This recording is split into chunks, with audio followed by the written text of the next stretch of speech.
webcast at Book TV live on Tuesday night. And if you want to find out what we're covering today on C-SPAN, you can go to cspan.org for the full schedule. The House of Representatives is now coming into session.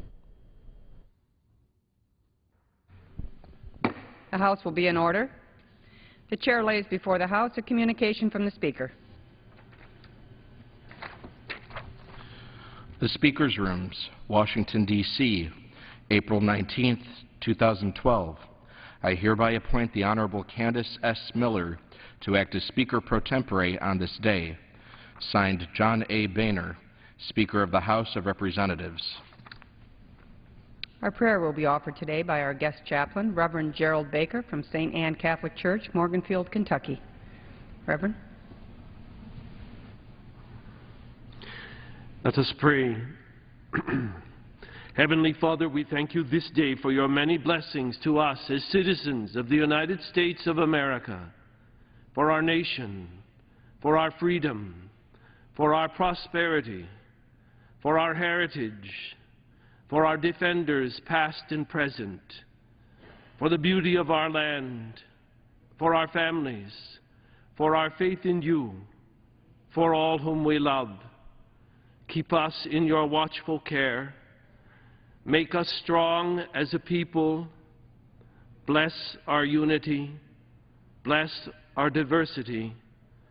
Bless this august body in their deliberations.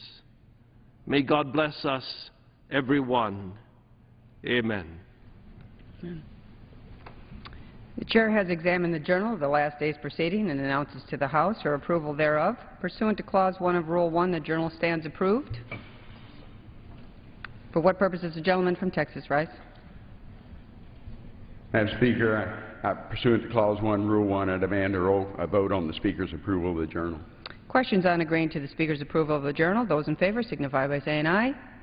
Opposed say no. The ayes have it. The ayes have it. The journal stands approved. Madam Speaker, I request the yeas and nays.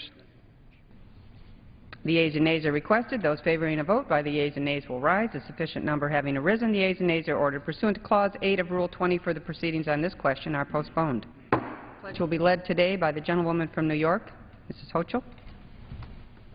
I pledge allegiance to the flag of the United States of America and to the republic for which it stands, one nation, under God, indivisible, with liberty and justice for all.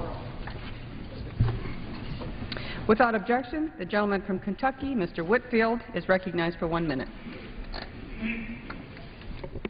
Madam Speaker, thank you very much. I'm delighted that today Father Gerald Baker, pastor of St. Anne Catholic Church in Morganfield, Kentucky, gave our opening prayer. He has served as pastor in Morganfield since 2003. Father Baker was also the pastor prior to that in my hometown of Hopkinsville, Kentucky, where he was a wonderful community leader. Among other things, he started the St. Luke's Free Clinic in Hopkinsville. And he received his Master of Divinity degree from Mount St. Mary Seminary in Emmitsburg, Maryland in 1983, and I might say that was the same year that our chaplain Conroy received his degree also in 1983. Or he was ordained in 1983. We're also delighted to have the 8th grade class of St. Anne's Catholic Church with us this morning from Morganfield, and they will be taking a tour of the Capitol. And so once again, I want to thank Father Baker for being with us today, for his leadership in our congressional district, as well as the state of Kentucky, and the spiritual leadership he provides our citizens. With that, I yield back the balance of my time. For what purpose does the gentleman from Arkansas seek recognition? Madam Speaker, I seek unanimous consent to address the House for 1 minute. The gentleman is recognized. Madam Speaker, I rise today to remember the life and service of Command Sergeant Major retired Herb Brav. This extraordinary American who served his country in uniform for over 30 years and another 27 years as Waterfront Gymnasium and Physical Fitness Director for the Multinational Force and Observers, Sinai, Egypt, died March 9, 2012, in St. Augustine, Florida. Herb was a legend, A former heavyweight boxer, he joined the Army in 1947, served tours in Korea, the Philippines, and Vietnam. His iconic service with the MFO impacted thousands of soldiers from many contingent forces. I fondly remember his mantra, "When the will is strong, everything is easy." Soldiering was everything to this patriot. He rarely took a vacation, never spent a Christmas away from the soldiers at South Camp. Madam Speaker, it's a great honor to speak on behalf of MFO veterans worldwide, his wife Gisela, his 2 children, in saluting Herb Brav for his service to country and his fellow man. Let us remember his immortal words, "When the will is strong, everything is easy." I yield back. For what purpose does the gentlelady from New York seek recognition? And the gentlelady is recognized.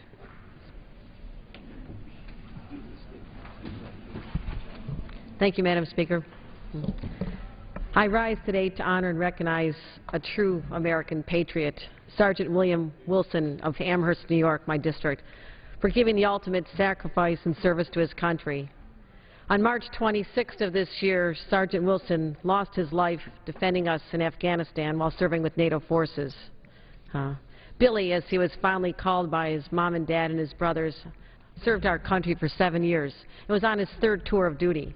His commander said without question, he was my best, my most skilled and talented squad leader. That's who Billy was, selfless, dedicated, always putting his heart and soul into his soldiers. If you ask his family or friends and look into the eyes of his mom and dad, they were overwhelmed with pride of his service. Billy was proud to put on the uniform and serve our country. His smile would light up a room. Just ask any of the thousands of people who came and paid tribute to him just this past week.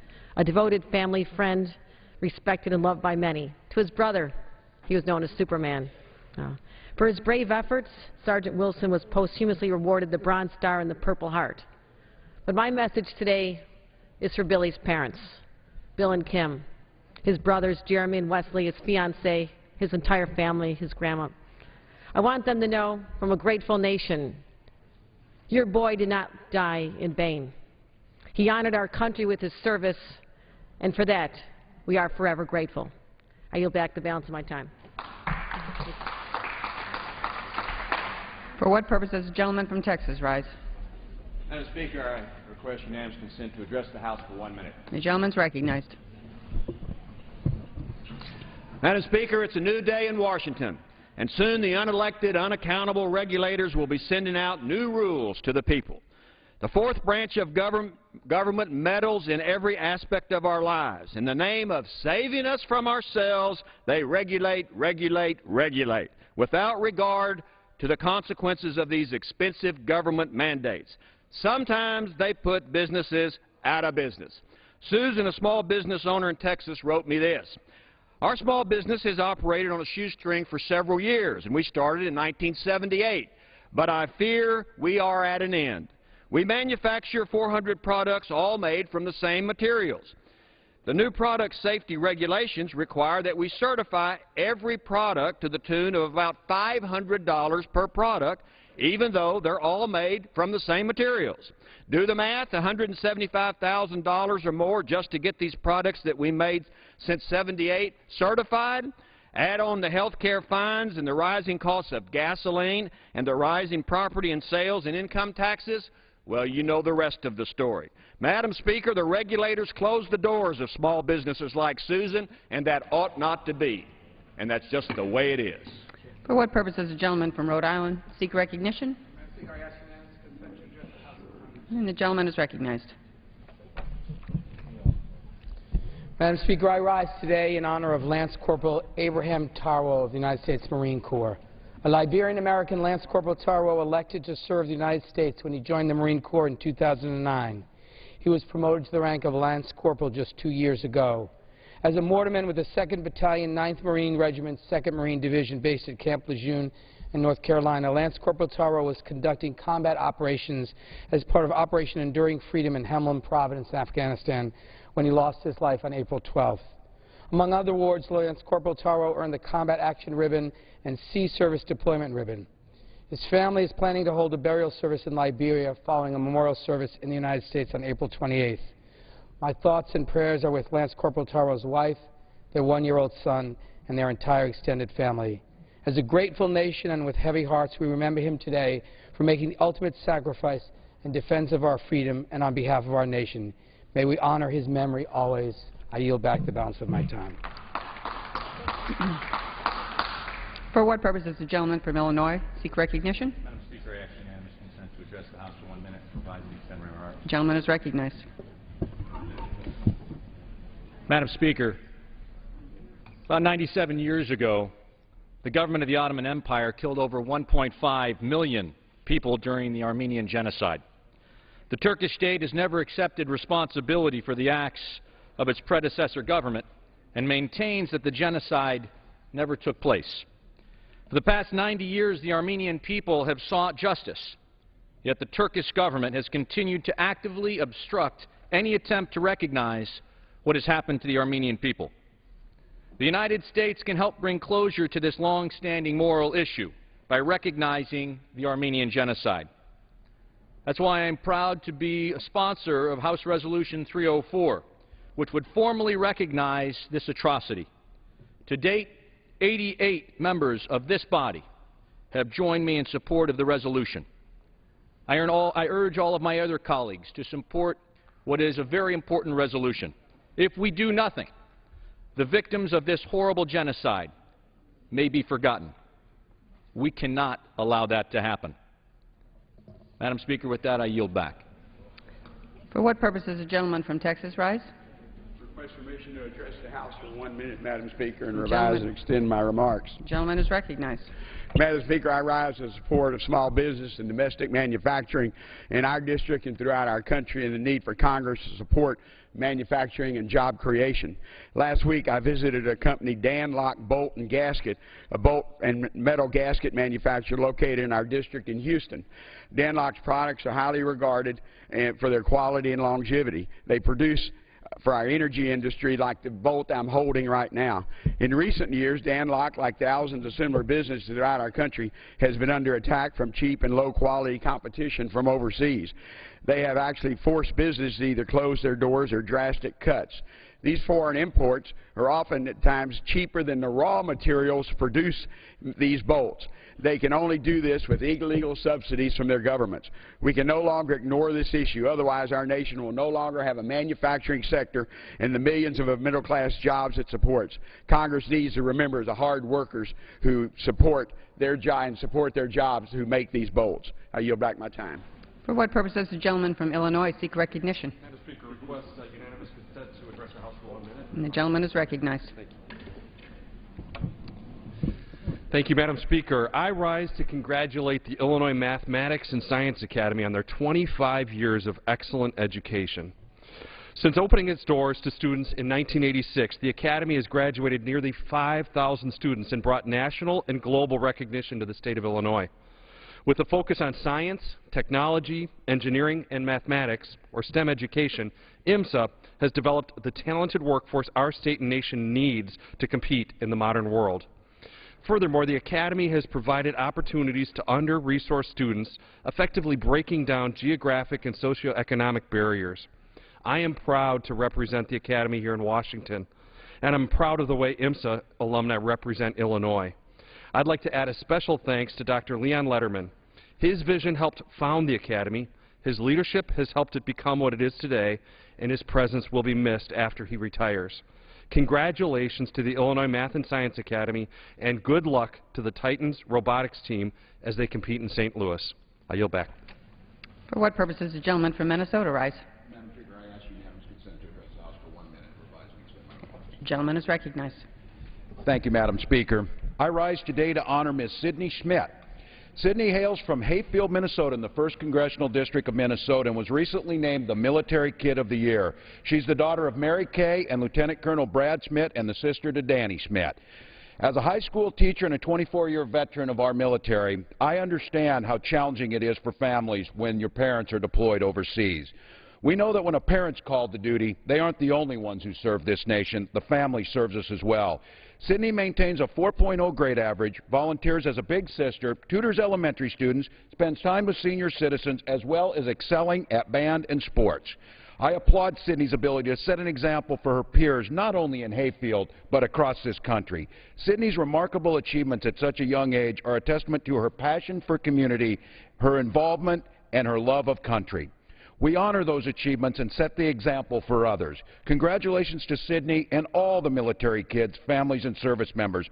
I and the rest of this nation thank you for your service to America, and I yield back. For what purpose does the gentleman from Colorado seek recognition? Madam Speaker, I ask permission to address the House for 1 minute and revise and extend my remarks. The gentleman is recognized. Madam Speaker, if managed wisely, America's national forests can provide a safe wildlife habitat, recreational opportunities, and thousands of jobs in the timber industry. Unfortunately, a lack of effective forest management in the United States has led to poor forest health. This can and does cause catastrophic forest fires. Recently in Colorado, the North Fork fire destroyed 27 homes and killed 3 homeowners. The fire was caused by a prescribed burn designed to prevent a catastrophic forest fire. Clearly, this incident exemplifies the need for alternative forest management tools, such as increased timber harvesting, to reduce the risk of wildfires in the future. Through prudent forest management and the ability to access and harvest our timber resources, these communities can support jobs while fostering healthy forests, safeguarding the natural beauty of Colorado and the nation, and protecting against dangerous wildfires. Madam Chairman, I yield back the balance of my time. For what purpose does the gentleman from Florida seek recognition? I ask unanimous consent to address the House for 1 minute and revise and extend my remarks. The gentleman is recognized. Thank you, Madam Speaker. Today I rise to recognize the White House's first ever Rotary Day. Tomorrow, Americans from Rotary clubs across the nation will be honored as champions of change in their communities. Many of us in this House frequent Rotary clubs throughout our districts. I'm always pleased to meet with constituents so committed to honest discussion, civic engagement, and the betterment of our community. Last week, at a meeting of a Rotary Club in Coral Springs, Florida, I was reminded of something I'd like to share with you today. It's called the 4-way test. These principles guide Rotary members in their daily lives, and they read as follows. Is it the truth? Is it fair to all concerned? Will it build goodwill and better friendships? And will it be beneficial to all concerned? Madam Speaker, Washington has been paralyzed by partisan politics and a disappointing level of discourse. If we could just approach our nation's problems a bit more like the Rotary Club's 4-way test, we would all be better off. After all, at a time of great challenges facing our nation, the American people deserve no less than a Congress that operates with honesty, builds bipartisanship, and bases decisions on whether or not they will be beneficial to all our citizens. Enjoy your visit to the White House tomorrow for Rotary Day. I hope the Rotary's 4-way test visits this U.S. Congress very soon. I yield back. For what purpose does the gentleman from Texas seek recognition? Morning, Madam Speaker. Madam Speaker, by the direction on the Committee on Rules, I call up House Resolution 620 and ask for its immediate consideration. And the clerk will report the resolution. House Calendar Number 126, House Resolution 620, resolved that upon the adoption of this resolution, it shall be in order to consider in the House the bill, H.R. 9, to amend the Internal Revenue Code of 1986 to provide a deduction for domestic business income of qualified small businesses. All points of order against consideration of the bill are waived. The amendment in the nature of a substitute recommended by the Committee on Ways and Means, now printed in the bill, shall be considered as adopted. The bill as amended shall be considered as read. All points of order against provisions in the bill as amended are waived. The previous question shall be considered as ordered on the bill as amended, and on any further amendment thereto, to final passage without intervening motion except 1 hour of debate equally divided and controlled by the Chair and Ranking Minority Member of the Committee on Ways and Means. 2. The further amendment in the nature of a substitute printed in the report of the Committee on Rules accompanying this resolution, if offered by Representative Levin of Michigan or his designee, which shall be in order without intervention of any point of order, shall be considered as read, and shall be separately debatable for 20 minutes equally divided and controlled by the proponent and an opponent. And 3, one motion to recommit with or without instructions. Gentleman from Texas is recognized for 1 hour. Thank you, Madam Speaker. Madam Speaker, I ask unanimous consent to amend the resolution with an amendment I have placed at the desk. Clerk will report the amendment. Amendment offered by Mr. Sessions of Texas. Page 2, line 8, strike 1 hour and insert 70 minutes. Page 2, line 16, strike 20 and insert 25. Is there objection? Without objection, the resolution is amendment. Thank you, Madam Speaker. Madam Speaker, for the purpose of debate only, I yield the customary 30 minutes to the gentleman, my friend, Mr. Hastings, pending which I yield myself such time as I consume. Gentleman is recognized. During consideration of this resolution, all time is yielded for the purpose of debate only. Madam Speaker, I ask unanimous consent that all members have 5 legislative days to revise and extend their remarks. Without objection. Madam Speaker, I rise today in support of this rule and the underlying bill.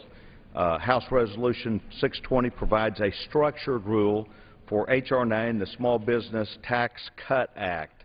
The bill was introduced on March the 21st, 2012 by our leader, the gentleman from Virginia, Mr. Cantor, and was reported by the Committee on Ways and Means on April the 10th. The rule provides for consideration of amendment in the nature of a substitute, as is standard practice for this legislation when dealing with tax policy.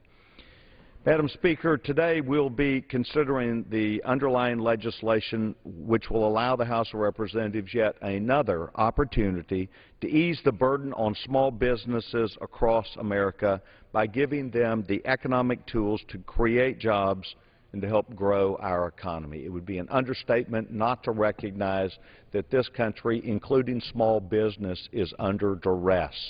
We are under duress in this country. The economic circumstances which abound across the entire country are not only obvious to every one of our citizens, but also to this body. And we are here doing our job today, following through not just in regular order, but the processes to make sure that we are talking about what Congress should be doing to aid small business. I believe that by giving them the economic tools, the free enterprise system, and entrepreneurs, men and women, will know exactly what to do because we're allowing them competitive advantages. Earlier this week, congressional Democrats and President Obama offered their competing plan, and their plan is to raise taxes on small businesses. We disagree with that. So today the Republicans in the House of Representatives, under our great tutelage and leadership of our Majority Leader Eric Cantor, offer a different vision for America. Despite their best effort, congressional Democrats think that we can tax our way to improving our economy. It's really simple logic. Increasing taxes on job creators will not help create jobs. It will place new impediments and roadblocks for not just job creation, but the opportunity for business and small business to be successful.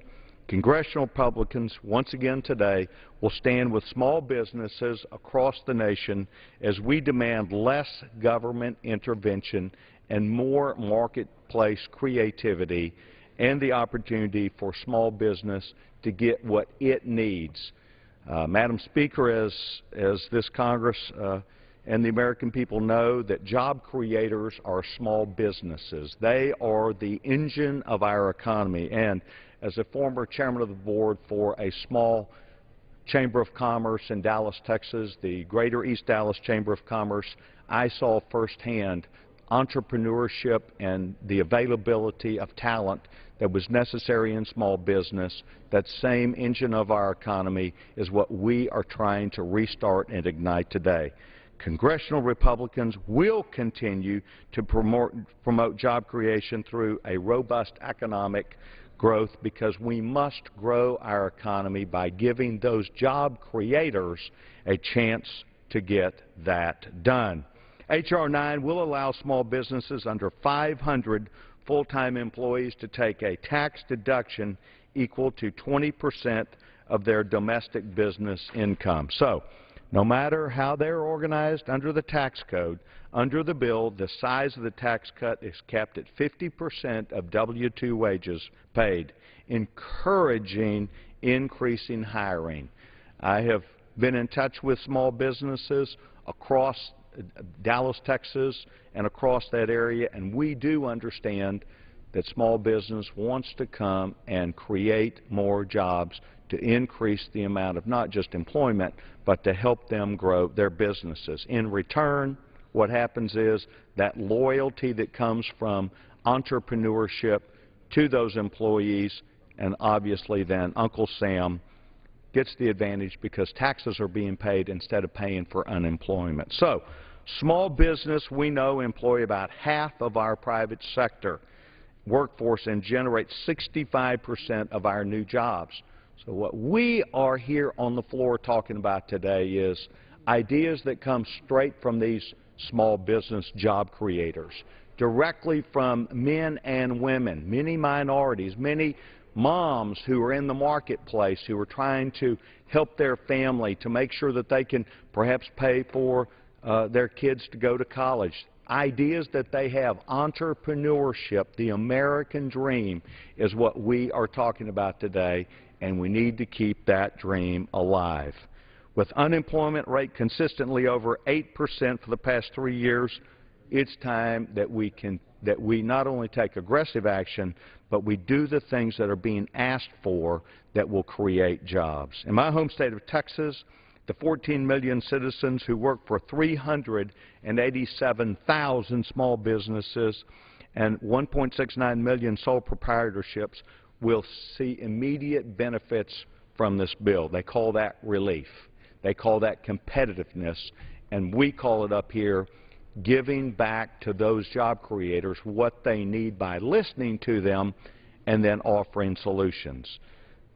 Those real Texans are struggling even in the midst of perhaps one of the best economies in this country.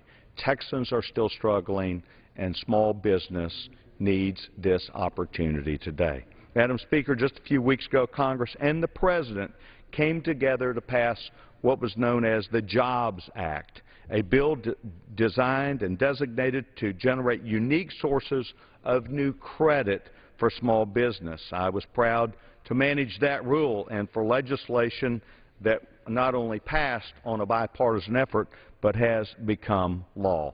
This underlying bill today applies those very same principles. But instead of opening up new avenues of credit, this legislation before us enables the very same small businesses to keep more of what they have earned and to reinvest them into their own business and to make sure that that capital that was difficult to achieve is now possible through their own success.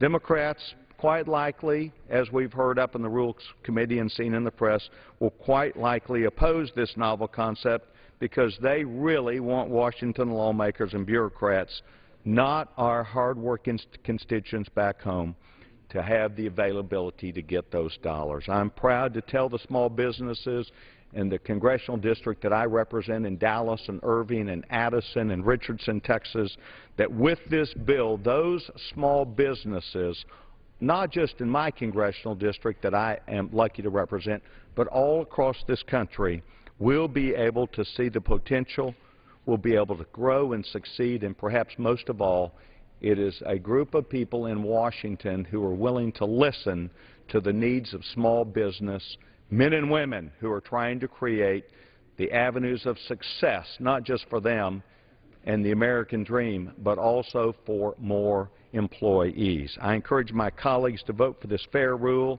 and the underlying bill, and I reserve the balance of my time. Gentleman from Texas reserves his time. The gentleman from Florida. I thank you very much, Madam Speaker. Hold on for that. And I thank my friend for yielding the time. And I'd ask him begin a little bit unusually by asking a few questions of my friend and then yielding to him for any response that he may have. A gentleman named Bruce Bartlett was the former Treasury Secretary and Department economist rather, for President Ronald Reagan. He makes this comment: the serious point here is that the term small business casts a very wide net. Indeed, since the only test for being a small business under the legislation, as my good friend proposes, is the number of employees, the ultimate beneficiaries of the Republican bill will be some large and profitable businesses that just happen to have few employees. What is my friend's response to that? Well, first of all, let me say this, and thank you for yielding me the time, and I hope that my substance that I provide back is of great measure to the gentleman's request. First of all, let me say I know Bruce Bartlett. I had a chance to work with Mr. Bartlett when I served as Vice President of the National Center for Policy Analysis. Mr. Bartlett was a regular contributor not just to the NCPA, but of economic terms. I will completely agree with Mr. Bartlett that there are many out there who have successful businesses. Our point is we want them all to grow. Successful business is able to hire new people. Unsuccessful businesses struggle and cannot provide not only an increase in the amount of pay, but also the benefit issue becomes difficult. So we want people to be successful, and I think Mr. Bartlett is correct. It's a wide swath. I want small business because of the size, not because of how successful they are, to be able to employ more people, and that's what Republicans are trying to do. Guilty as charged. Then I ask my friend first to just listen, and then I will ask yet another question. Mr. Bartlett also said this. He said the Republican tax plan will do nothing whatsoever to increase employment. It is nothing more than an election year giveaway to favored Republican constituencies and should not be taken seriously. But I ask my friend, after hearing what Mr. Bartlett said, is there a requirement, and listening to you as well, saying that it's suggested that there will be jobs, is there a requirement in the legislation as is proposed that requires the creation of jobs? Well, let me, if I thank the gentleman. Can you give me a yes or no, and then here's what I can give you. Mr. Bartlett is wrong because I know there will be at least one new job, net new job created. And I know that because the testimony and information that I received last week as I was at the North Dallas Chamber, several people told me this is exactly what they need. They needed the jobs bill to get credit. They need this opportunity. And what's interesting is on the reverse side is where Illinois in January, a full year ago, passed a bill which increased taxes, and they lost 58,000 jobs in Illinois quickly because of high taxes. We're trying to make it easier to grow small business. Mr. Bartlett, it seems like there will be no new job growth. There will be, and he knows better than that. Well, let me offer to my friend a complaint, the fact that this matter didn't go through regular order, did not have hearings, did have one question period during the Ways and Means Committee markup, and the person that was being questioned on the Committee on Taxation was the Chief of Staff, Thomas Barthold. And when he was asked about the effects of H.R. 9, the question was put to him by our colleague, Mr. Becerra, is there a requirement that you create jobs? Mr. Barthold says there's no requirement on the result of the tax relief. And I go back to you and ask you again, is there a requirement that jobs be created in the measure as offered? The answer is no, and I would reply to the gentleman, if I saw in this House of Representatives when former Speaker Pelosi increased the amount of money that we had in our member reimbursement account, we went out and did more, and I hired an additional person at that rate. If given an opportunity, small business wants to grow and they want to add employees, and this is what nobody seems to understand in this town. We are for growing our economy. No one on our side would do something that wouldn't necessarily work. We're doing it because this is what people are asking for to grow the economy. Well, my friend says that no one would do anything that would not necessarily work. Well, why are we spending the time on this when my friend and I know that this measure is not going to become law for the reason, whether we like it or not, that the United States Senate is not going to pass it? Last week, contrary to what you said, in the United States Senate, the President's plan and the Democrats' plan was offered, where there would be an alternative minimum tax for people that pay $1 million or more in taxes. It's been referred to as the Buffett rule. You said that it didn't pass.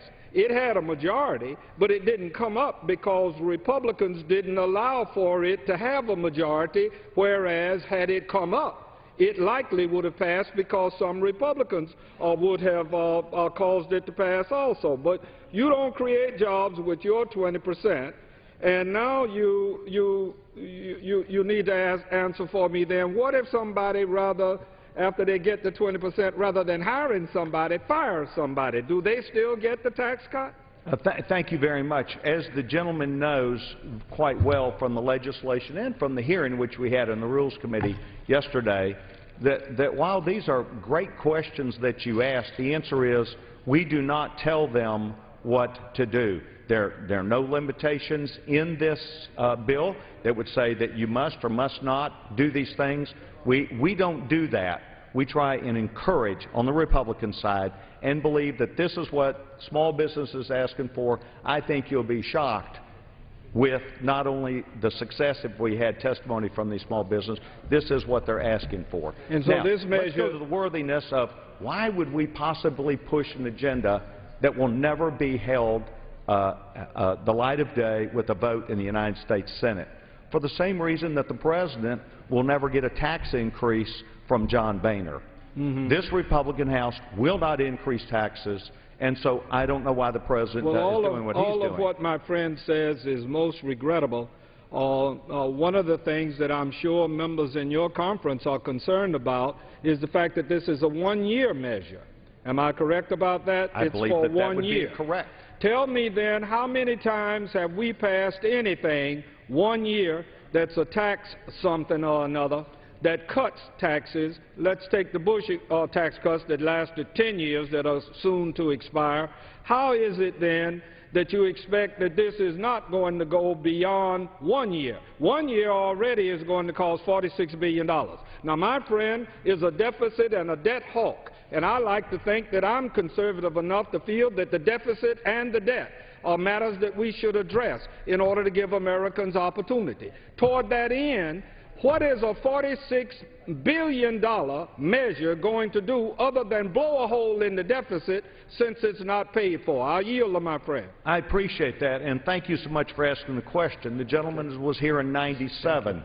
The exact same arguments took place as we worked with... I ain't talking about then, I'm talking about now. As we worked with President Clinton, and we were told on this floor a capital gains tax cut will result in $9 million not coming into the Treasury. $554 million appeared quickly in that same tax year.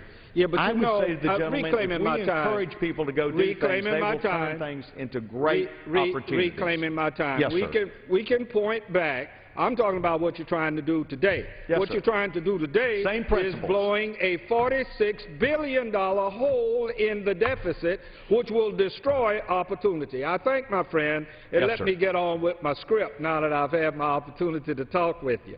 I rise in strong opposition to this rule and its opportunity destroying under the underlying bill. When it comes to small businesses, Congress should work to create chances for smart, savvy, small business owners to strive so that their hard-working Americans can get a fair shot at a good-paying job for an honest day's work and thereby ensure that our economic recovery continues. Instead, the Republican bill creates only one opportunity. and that is the opportunity for those that are better off, including those of us in the United States Congress, to pay less than we could and can as our fair share in taxes. Make no mistake, H.R. 9, despite its name, is not going to level the playing field so that American businesses can create the kinds of opportunities that the average American needs.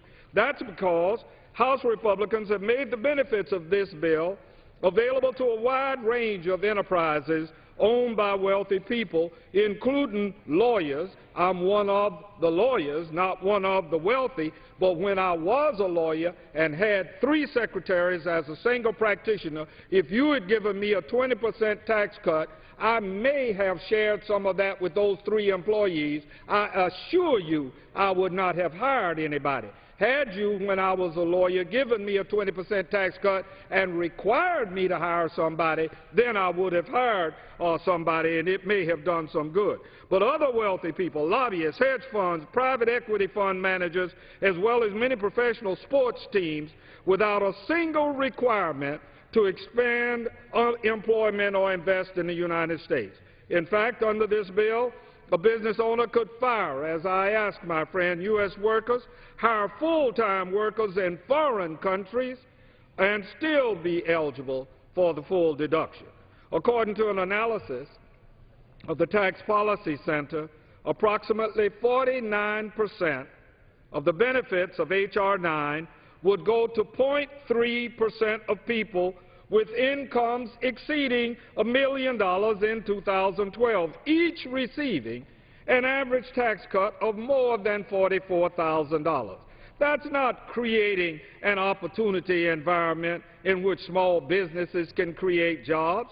As I've said before and say again, I have no quarrel with millionaires and billionaires and the wealthiest of us in America. And like my friend from Texas, I want everybody to be able to have significant wealth if that were to be possible. I do, however, have a problem with legislation designed to tip the scales in favor of the best among us in this country, masquerading as tax cuts for small businesses. Furthermore, Madam Speaker, the Republican justifications for this kind of trickle-down tax policy are inaccurate and debunked by history.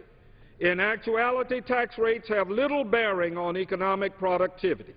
Some of the fastest economic growth of the post-war period came in the 50s, when the top tax rate was above 80%.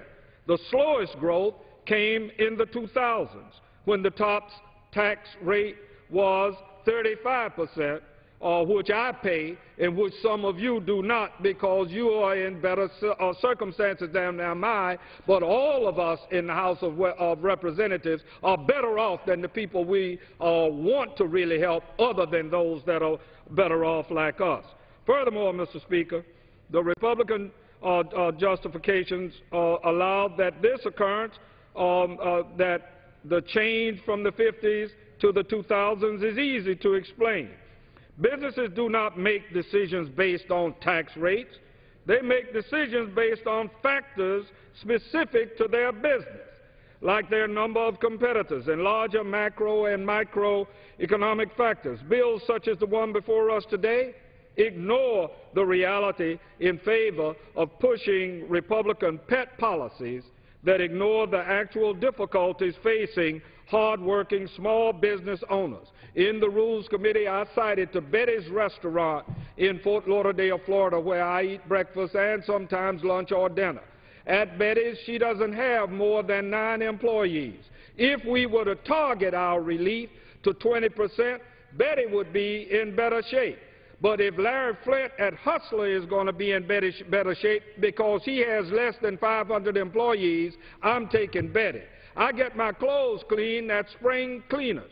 They've been in business for over 25 years. The owner of that business, after he retired, left it with his daughter. They don't have more than 10 employees in 2 of their cleaning plants. This kind of measure, if targeted to her, would help her. But a law firm here in Washington or a lobbying firm with 49 lawyers that's making $500 million a year will qualify for this tax cut, and I'm taking spring cleaners over those lawyers and lobbyists here in this town. Simply put, what we have before us is the exact opposite of a jobs bill. It's a boon for the rich, the very antithesis of smart tax reform, and does nothing to create opportunities for middle class, let alone poor Americans.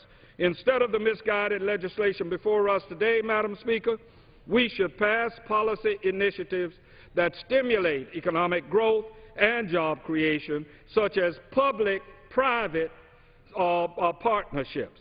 When compared to measures such as infrastructure spending, today's bill would have a relatively small effect on strengthening our economy and helping businesses create even more jobs.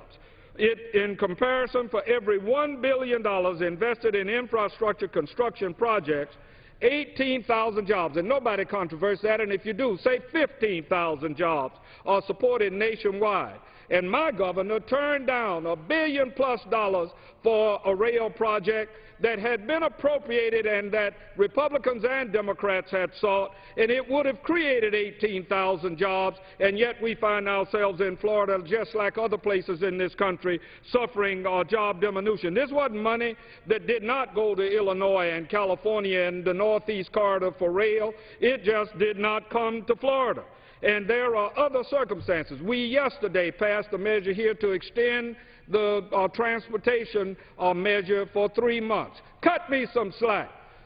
Jim Oberstar has been begging us before he left Congress to do a $400 billion infrastructure bill that probably would put us in the position of not having to have done the stimulus had we done it when he asked for it. And we need to do a better bill than a 3-month extension. This was the 10th extension of the transportation measure that we have done. We are better than that, and we could have done what the Senate offered, MAP 21, and we would kickstart this economy rather than kicking this can down the road. Let me tell you something about the can. It's getting ready to run up against a wall or a cliff, and there ain't going to be nowhere else to kick it. Someday, Republicans and Democrats, liberals and conservatives, are going to have to stand up and face the fact that we must address this in a significant way, and we can't have this gridlock, and we can't have this continuing standoff. This is supposed to be the land of opportunity, Madam Speaker, and let's make sure that it's the land of opportunity for rich people. Let's make sure that it's the land of opportunity for middle class and poor people. Let's make sure that it's the land of opportunity for small and large businesses. In short, opportunities for all Americans. I reserve the balance of my time. Gentleman reserves his time. Gentleman from Texas. Thank you, Madam Speaker. Madam Speaker, at this time I'd like to yield time to the gentleman who is a freshman who serves on the Transportation, Homeland Security, and Science Committee, a man who understands what people back home are asking for. I'd like to yield the gentleman, Mr. Kravac, 4 minutes. 4 minutes to the gentleman from Minnesota. I'd like to thank the gentleman, and Madam Speaker, I rise today in support of this rule and the underlying bill, H.R. 9, the Small Business Tax Cuts of America. Fact is, Madam Speaker, American small businesses are drowning in red tape, and the National Federation of Independent Businesses determined that tax compliance is one of the biggest costs. American small businesses now spend between 1.7 billion and 1.8 billion hours in tax compliance, and a total estimated cost between $15 to $16 billion annually. This wasted time and efforts would be better invested in creating jobs and manufacturing products instead of handing over hard-earned capital to the government. I support efforts to reform the tax code and make it simpler and reduce those tax compliance costs, and I also support reducing the tax burden on American job creators. That's why I am glad to be co-sponsor of H.R. 9, legislation that reduced the burden faced by small businesses. Since 99.9% of all U.S. businesses employ less than 500 people, small businesses are vital to the American economy. In the 8th District, 8 out of 10 jobs are due to small business. When I return home, I repeatedly listen to the same concerns from small business people in the 8th District. My constituents are hesitant to expand their businesses as a result of deficient access to capital, complex legal burdens, and tax code uncertainty. The Small Business Tax Cuts Act immediately creates access to capital by allowing productive employers to reinvest more of their hard-earned money into their businesses. The bill will have an immediate impact on every city and town in this country. In fact, more than 22 million small businesses will receive much-needed infusion of capital. Several small business owners that I have personally spoken with in my district have already expressed strong support for this proposal. This includes businesses like RC Fabricators in Hibbing, Minnesota, which manufactures precision steel and aluminum construction equipment. Extreme Equipment Repairs in Harris, Minnesota, which specializes in large transport truck repair. And the London Road Rental in Duluth, Minnesota, which provides all kinds of equipment and party rentals for Duluth area. For example, because of the recent success in northern Minnesota's mining and paper industries, RC Fabricators has been looking for ways to expand, but high taxes have prevented them from accumulating enough capital to grow. This bill will ease that tax burden and allow them to update machinery, hire workers, and provide high-quality products. These kinds of stories are repeated throughout the country, and this legislation will help them. Madam Speaker, H.R. 9 is a common-sense, pro-growth bill that will provide immediate assistance to employers and American workers as we labor to jumpstart our economy and ease the burden felt by small business and American families. I urge all of my colleagues to support the rule as well as the underlying bill. Thank you, Madam Speaker. I yield back. Gentleman from Minnesota yields back his time. The gentleman from Florida. Speaker, if we defeat the previous question, I will offer an amendment to the rule to ensure that the House votes on the Buffett rule, which Representative Baldwin has introduced and I'm a co-sponsor of as H.R. 3903, the Paying a Fair Share Act of 2012. This bill would ensure that people making over $1 million a year do not pay a lower tax rate than middle-class Americans. To discuss our amendment to this rule, I'm very pleased to yield to my good friend, Ms. Baldwin, the gentlewoman from Wisconsin, 3 minutes. Gentlewoman from Wisconsin is recognized for 3 minutes. Thank you, Madam Speaker. I thank the gentleman from Florida for the time.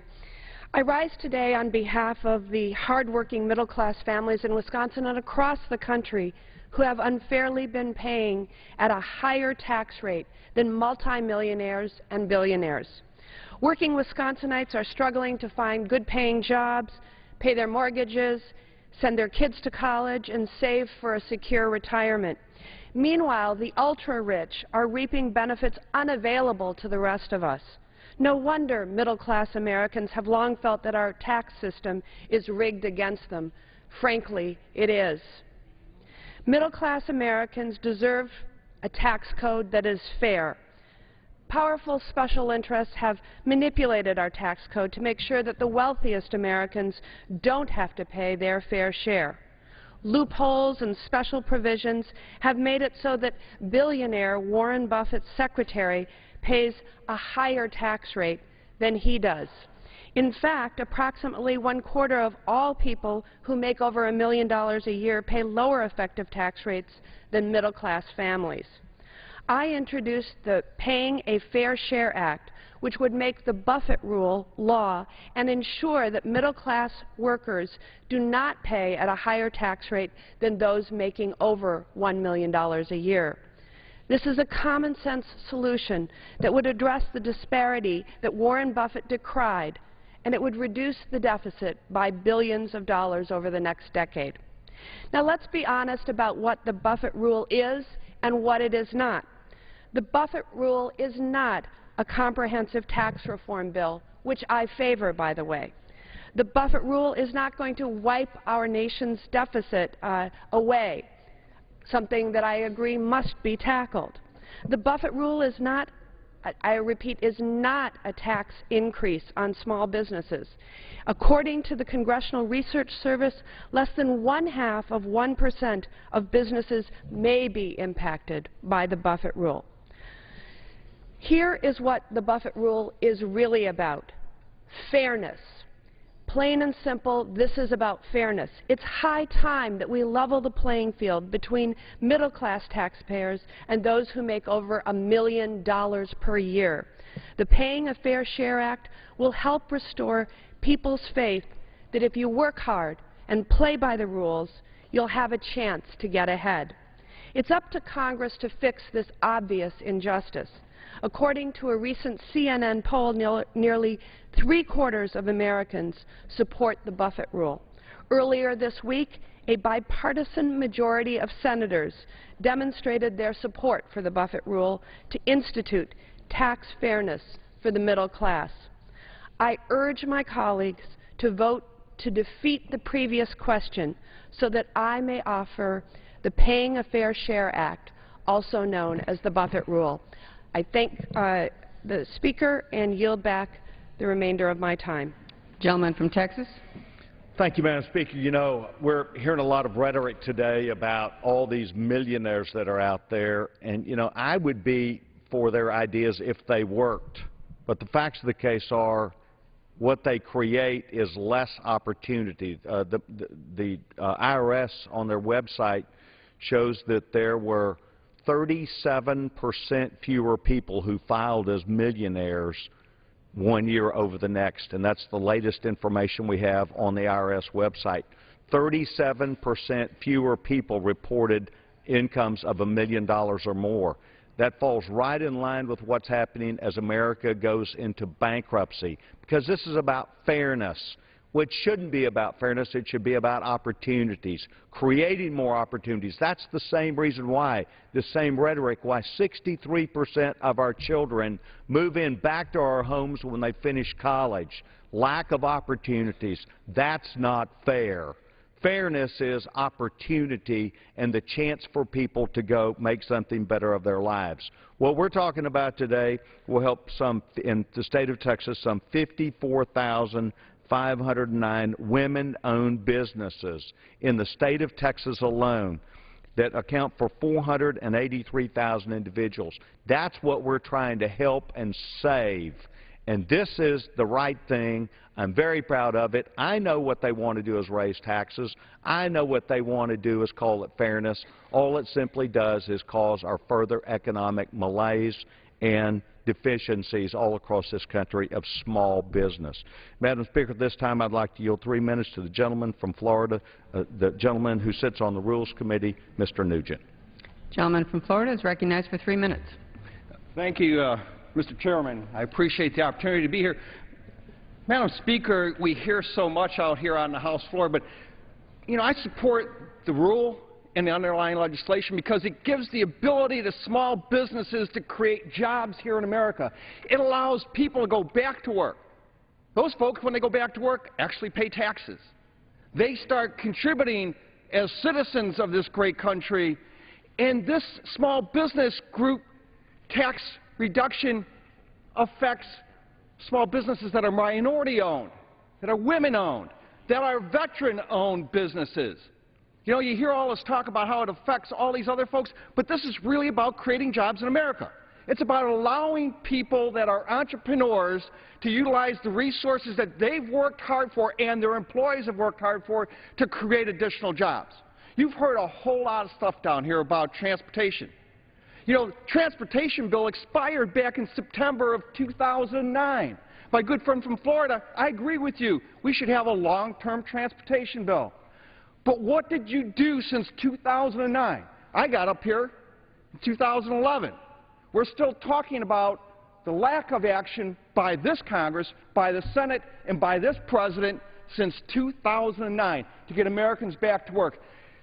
You know, when you talk to those that are small businesses that actually do the work on roads, they said if you do a 90-day, a 2-year extension, we're not going to add jobs. We're going to be able to keep the jobs that we have, but we're not going to add jobs. We're not going to be buying equipment from Caterpillar up in Peoria, Illinois, and putting people to work in Illinois. We've already canceled those jobs. So, Madam Speaker, this is about America. This is about actually looking at people in the eye, those that actually create jobs. Remember, small businesses create over 70% of the new jobs in America. And we're making them the villain in this.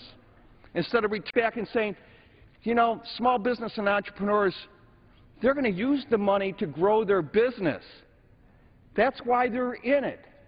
That's why they get into this whole thing in regards to putting their risk, their money, and their reputations at stake. You know, you hear about class warfare We heard it here today. And I agree about comprehensive tax reform. I'll give you the best comprehensive tax reform. Why don't we move to the fair tax? Why don't we move to the fact that we can encourage our small businesses and businesses in America that can compete globally instead of under a tax burden and debt that we have here in America. We have the ability to move forward and do the right thing. Let's not get caught up in the semantics and the political rhetoric. Let's really stand here and do the right thing for small businesses to allow them, Madam Speaker, to create the jobs that we know they can. I have the utmost confidence in small businesses. Madam Speaker, I yield back the balance of my time. Gentleman from Florida. Thank you very much, Madam Speaker. I'm very pleased to yield 3 minutes to the distinguished gentlewoman from Texas, my good friend, Ms. Jackson Lee.